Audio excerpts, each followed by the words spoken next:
extraordinary work of art on this Krishna book by His Divine Grace, Srila Prabhupada, giving us the essence of all Vedic truth, which is simply what Krishna does whenever he wants to do it. It's called Krishna's pastimes.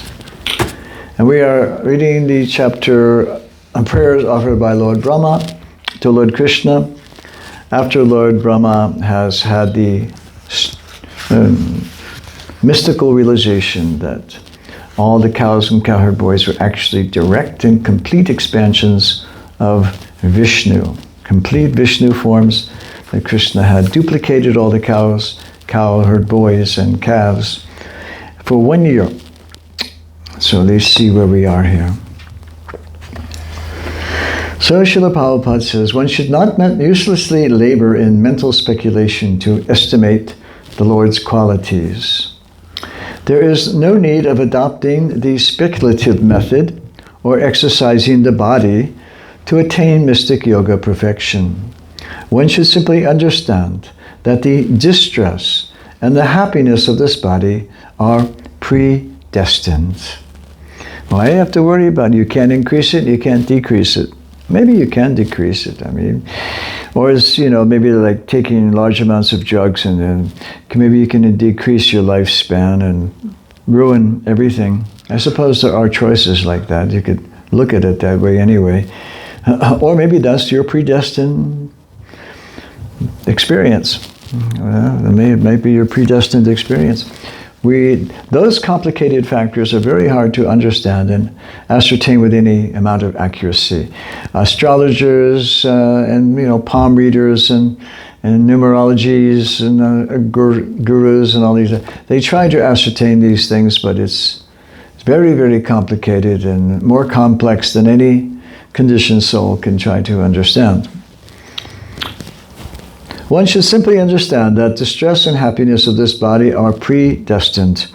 There is no need to try to avoid the distress of this bodily existence or to attempt to achieve happiness by different types of exercises. The best course is to surrender unto the Supreme Personality of Godhead with body, mind, and words, and always be engaged in His service. That's it. Always the same conclusion. This transcendental labor is fruitful, but other attempts to understand the absolute truth are never successful. Why? Because to understand the absolute truth means there come a time when you meet Him face to face, like Lord Brahmā, we're reading in the Srimad Bhagavatam, and Krishna, smiling slightly, shakes hands with you and says hello. So that's the absolute success. Anything less than that success is not considered full success. So that labor will be fruitful, but all other attempts to understand the absolute truth are never successful. Therefore, an intelligent man does not try to understand the Supreme Person, absolute truth, by speculative or mystic power. Rather, he engages in devotional service and depends on the Supreme Personality of Godhead. He knows that whatever may happen to the body is due to his past fruitive activities. If one lives such a simple life in devotional service, then automatically he can inherit the transcendental abode of the Lord. Actually, every living entity is part and parcel of the Supreme Lord and a son of the Godhead. I probably have said it so many different ways, and a son of the Godhead. Each has the natural right to inherit a share of transcendental pleasures of the Lord. We all have a share in Krishna's pleasure, to get it, to attain it. But due to contact of matter, conditioned living entities have been practically disinherited. Disinherited. If one adopts a simple method of engaging himself in devotional service, automatically he becomes eligible to become freed from the material contamination and elevated to the transcendental position of associating with the Supreme Lord. See, that's the success. Anything less than that is not success. That has to be the final goal, the final point of seeing Krishna face to face inside.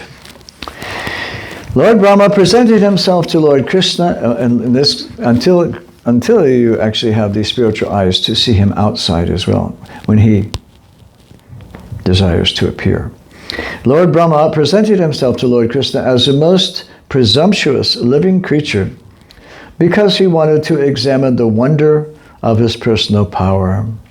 He stole the boys and the calves of the Lord in order to see how the Lord would recover them. After his maneuver, Lord Brahma admitted that his attempt was most presumptuous, for he was attempting to test the energy before the person of original energy. Coming to his senses, Lord Brahma saw that although he was a very powerful living creature, this is the same Lord Brahma that we're reading about in the Bhagavatam in the morning. In the estimation of all other living creatures within this material world, in comparison to the power and energy of the Supreme Personality of Godhead. His power, Brahma's power, was nothing.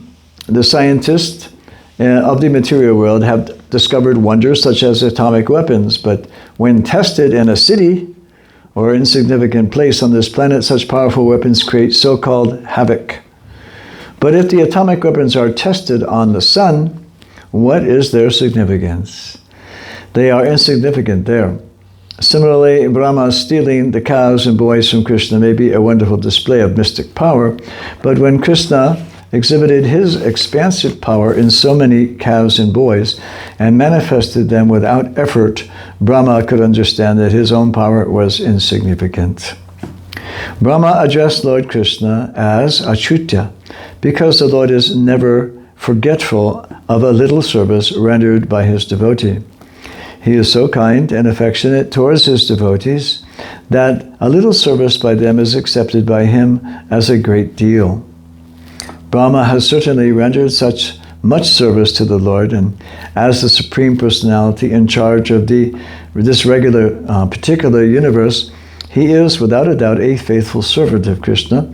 Therefore, he could appease Krishna.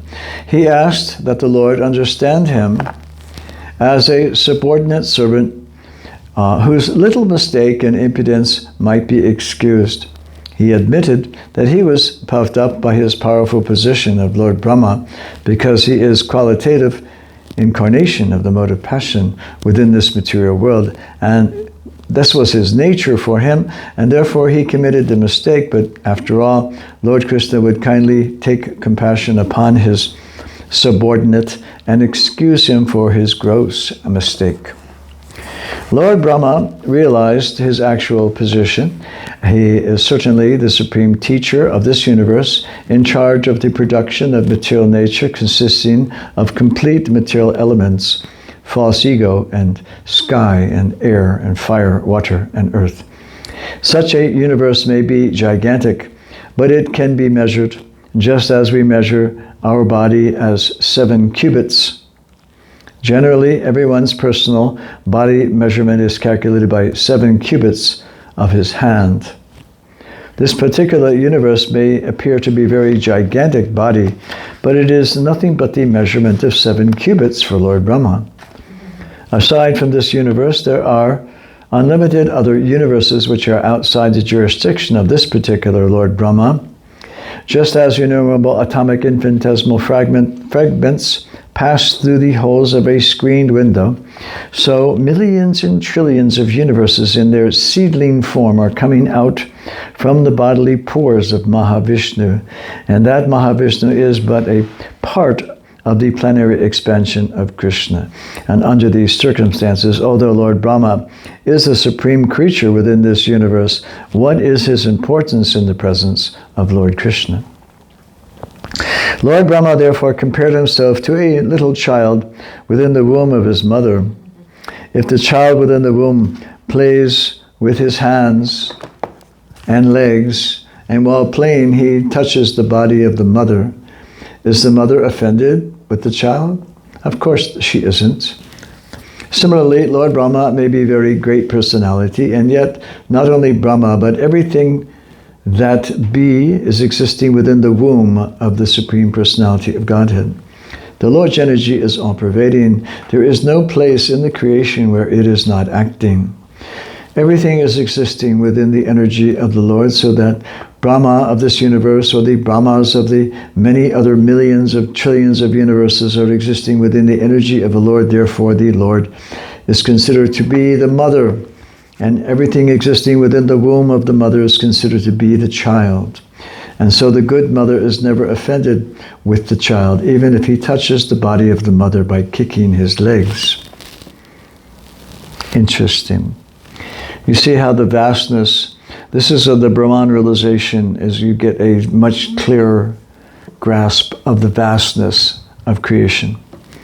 That's why Prabhupada is explaining how all these the universe is passing through a sieve, through a cloth, or through a screen, coming through the window, millions of universes coming through a screen.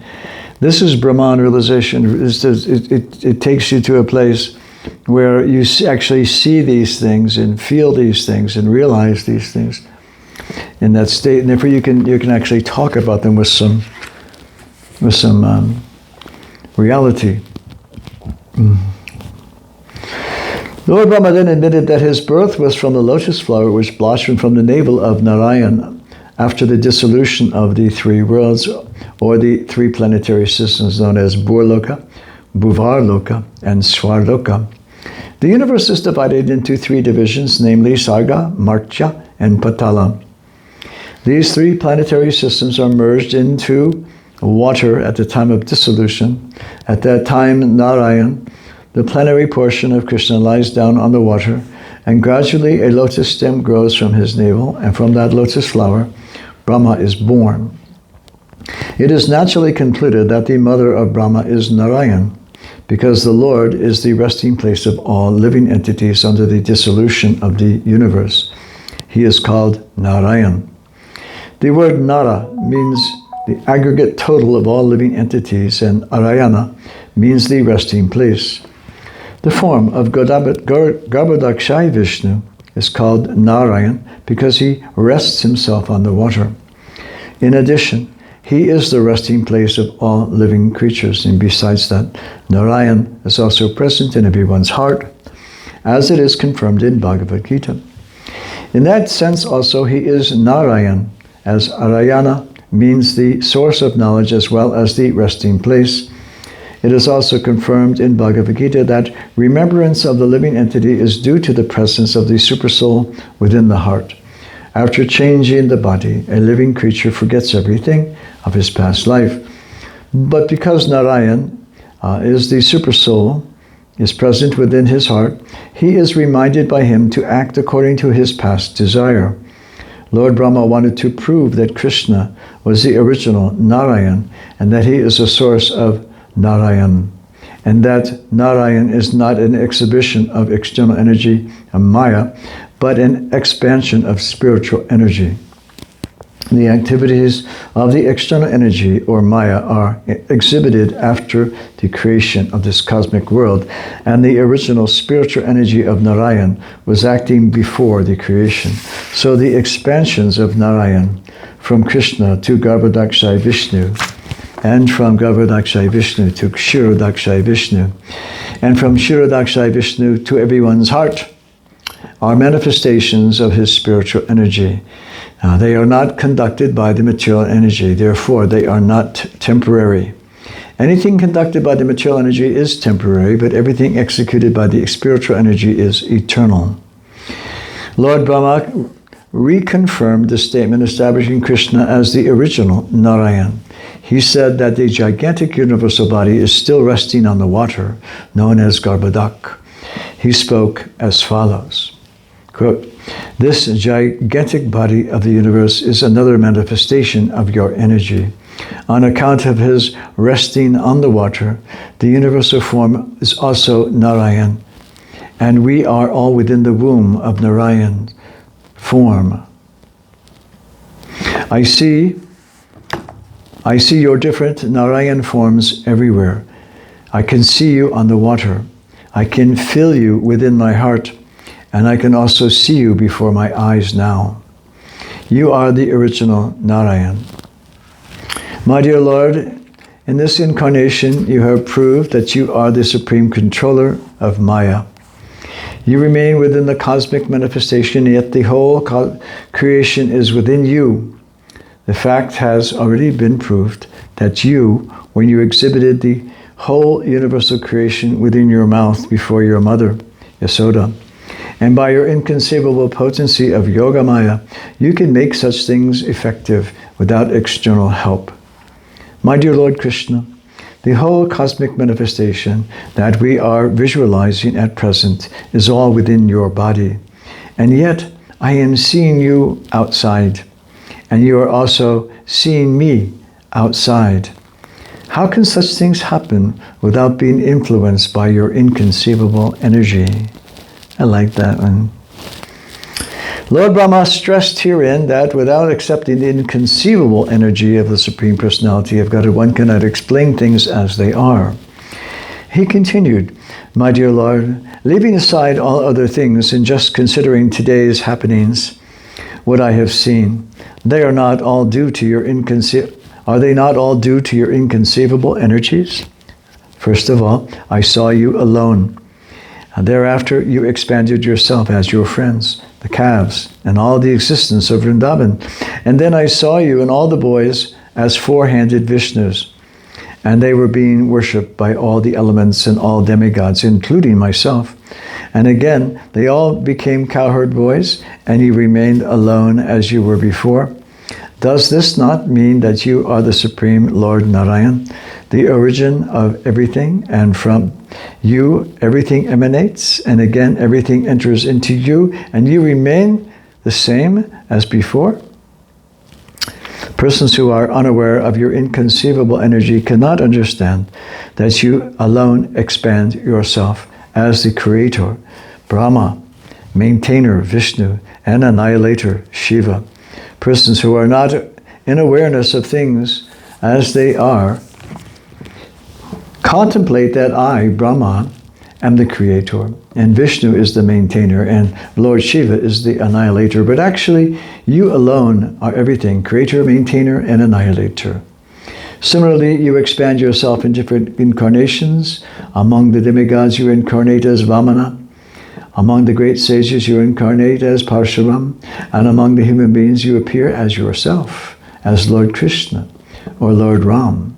And among animals, you appear as the boar incarnations. Among aquatics, you appear as the incarnation of fish, and yet you have no appearance.